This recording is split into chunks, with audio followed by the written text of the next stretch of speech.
Welcome to The Twisted Tale. My name's George Riley. We are filming a couple of how-to videos in order to teach some people who are at home how to make a couple of simple cocktails made out of your favorite bourbon and rye. We're filming this during a lockdown in the coronavirus pandemic, so we feel like this could be of value to a few people who have got bored at home and are looking for some ways to use up their favorite spirits that they've stocked up on. So here we go.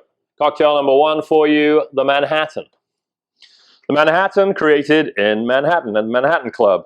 It's a very classic cocktail for the United States. We are making ours very traditionally using the 2 parts to 1 part ratio of spirit to vermouth and 2 dashes of our bitters as well. For our spirit today, since we are located in Philadelphia at the Twisted Tale, we are using a great local product, which is our Dad's Hat Vermouth Rye. It is a rye barrel finish with vermouth, so it is really the perfect complement for any Manhattan that you're putting together, and still, because of the rye, getting a nice bold spiciness. So we're going to start off here with mixing our Dad's Hat. We have our mixing glass, so we're going to put the ice in here first. Now there is some debate, do you add the ice at the beginning, do you add the ice at the end? Really, there's no good answer to that one, it's how you prefer to do it. I like to add the ice at the beginning so that right away when the spirits are hitting the ice, they're getting that chill, getting that dilution that we want at the end of the cocktail to make our perfect drink. So we have a jigger, 2 ounces, 1 ounce. If you don't have one of these at home, don't worry, just keep to your ratio, 2 to 1.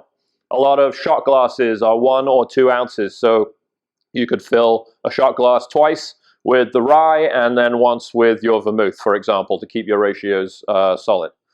So here we're starting with our 2 ounces of the Dad's Hat Vermouth Finished Rye. Straight over the ice into the glass. Now I explained the 1 part is going to be vermouth. Traditionally, the vermouth was Martini Rossi, very classic vermouth. But really here's an opportunity for you to play. If you have your favorite vermouths, then go ahead, use those. At the Twisted Tale, we actually split our ratio half and half in order to make the full one. And we use half of our Martini Rossi and half of Carpano Antica. Now when you do this, if you are splitting, split it all in the same one. That way you know you don't overpour a half and overpour another half. So here we're just filling both to the half line to make 1 full. That's going straight in there as well. So the reason we're playing around with 2 different profiles of vermouth, one is much more dry and herbaceous. The other is more fruit forward. So the balance of those 2 things is not overwhelming to the particular spirit that we use, but it makes good complementary layers of flavor. And then the last part, 2 dashes of Angostura. So we're remembering this by 212, which was the old area code of Manhattan. So it's not the reason for that ratio, but it's a good way to remember it. So for our bitters, I've used traditional Angostura. This cocktail, as I said, steeped in tradition, one of the classics from the original set of cocktails. So we don't want to mess around with it too much. There's no reason to. It's already perfect as it is. We can just play around with our favorite spirits or our favorite vermouths to get the profile that we need. Now when stirring, you'll notice that the ice was up here. Now it's kind of sunk down into the drink. The drink has risen as we're spinning it. So you want to add just a few more cubes just to make sure you're cresting the top there and not leaving any liquid that's flowing over top of the ice cubes, not getting any dilution, not getting any chill factor to it. There are 2 things that are happening in this glass. One, we are chilling it, obviously putting it over ice. But as we're stirring it on the ice too, that ice is melting and creating a water content for our spirit. It's very crucial that we keep that in the right proportion as well. And you can just tell if you've chilled nicely, just resting your hand on the side of the glass. We don't want to have a cocktail that is too powerful with our ABV of the spirit and the alcohol content.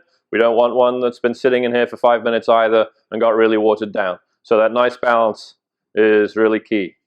Here we have it nicely chilled in here. If you would like, you can pre-chill your glass as well. Keep everything cold for as long as possible. If you don't though, that's no problem. You have your cocktail, it's chilled to the perfect temperature in your glass already. Sometimes I like mine to warm up in my hands just a tad, open up those bouquets and flavors. So we have a double strain technique here. The first strainer on top is our cocktail strainer. Keep the big chunks of ice out of there.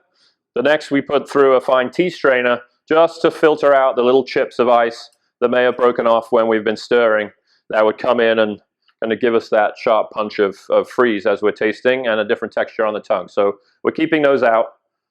As you can see here, we have the perfect volume in the glass. But there's one more ingredient, which is the whole reason for going through this in the first place, my favorite part of a Manhattan, and that is our bourbon-soaked cherry. If you don't have these at home, then I would suggest just looking for your favorite preserved cherry. Marascas are really nice. They're very dark, much richer in flavor than the bright red maraschino cherries that sometimes you see. So I would head for a Marasca and then soak it in bourbon and sugar mixture. And that can hold for months and months and months. So don't worry about making too much. They're perfectly stable at that point. So here we go.